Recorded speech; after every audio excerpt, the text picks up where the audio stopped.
Buongiorno e benvenuti sul canale di Alfred73. Oggi vedremo come seminare la fava con l'aiuto della motozappa. Al solito, se vi piacciono i miei video non dimenticate di mettere like e iscrivervi al canale per supportarmi, grazie. Anzitutto procuriamoci dei semi per la fava che vogliamo piantare e verifichiamo le date di piantagione riportate sul retro. Di solito per quanto riguarda il centro-sud è possibile la semina nel mese di ottobre, mentre al nord, dove è un po' più freddo, si consiglia sempre la semina a febbraio-marzo. Nell'acquistare le confezioni verificate sempre la data di scadenza ed evitate quelle troppo ravvicinate alla vostra e soprattutto acquistate solo la quantità in grammi che vi necessita per quell'anno. Evitate i semi acquistati nell'anno precedente perché potrebbero non dar luogo alle piantine. Mettiamo in ammollo in un barattolo i nostri semi per almeno 2 ore prima della prevista semina. Questo processo favorirà la germinazione del seme nel terreno in quanto rimuove la cuticola esterna. Bene, lasciamo i nostri semi in ammollo e andiamo nel nostro orto e prepariamo il terreno. Innanzitutto diamo una passata di concime pellettato su tutta la lunghezza della filara dove vogliamo seminare le nostre fave. Nel mio caso un comunissimo letame bovino pellettato per uso agricolo acquistabile in qualsiasi rivendita agricola. E andiamo a cospargere tutto il terreno di questo concime prevedendo all'incirca 5 kg di concime ogni 10 metri lineari di piantina. La stesura avverrà in maniera uniforme in corrispondenza della fila deputata alla semina.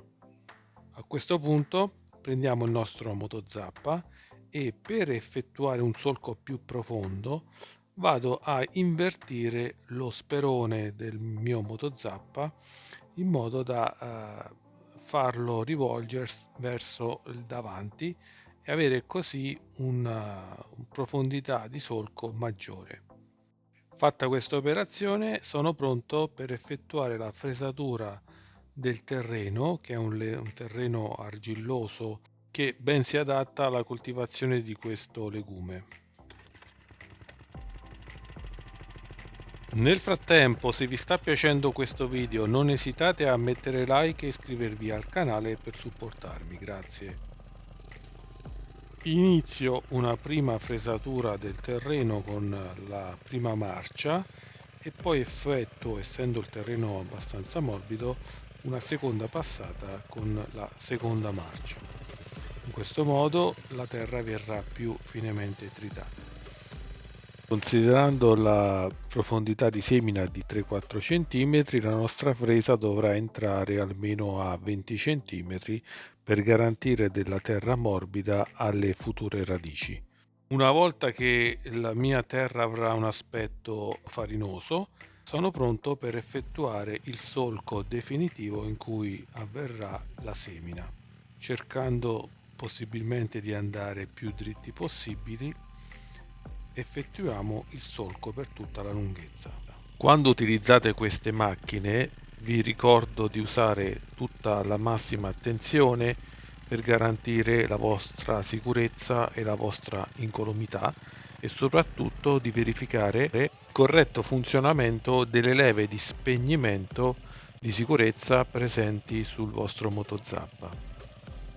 A questo punto il nostro terreno è pronto per la semina. Vi ricordo che i semi vanno inseriti nel terreno a gruppi almeno di 4 ogni 20 cm e ad una profondità di 3-4 cm. Se intendete fare più file dovete distanziarle di almeno 80 cm.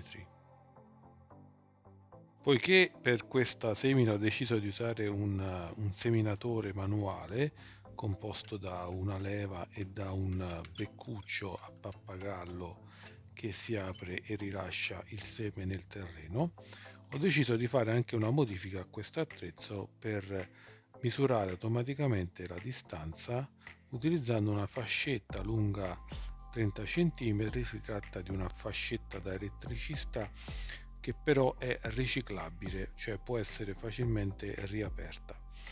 Inserisco questa fascetta in stretta intorno al tubo, mi dà esattamente una lunghezza di 20 cm come previsto appunto per la semina di questo legume. Inserisco anche un'altra fascetta dall'altra parte per avere la stessa distanza segnata anche dall'altra parte, e per concludere questo misuratore fai da te ho inserito anche dello scotch bianco che mi segnala meglio la posizione sul terreno del termine della distanza. A questo punto torniamo sul terreno e iniziamo a seminare piantando il seminatore e inserendo i 4 semi dopo le 2 ore di ammollo ovviamente, e azioniamo la levetta per aprire il beccuccio. Ripetiamo lo stesso lavoro ogni 20 cm per tutta la lunghezza della filara, e se non avete questo seminatore potreste anche semplicemente con le mani inserire i semi sul terreno, sempre a 20 cm di distanza per ciascun gruppo di 4.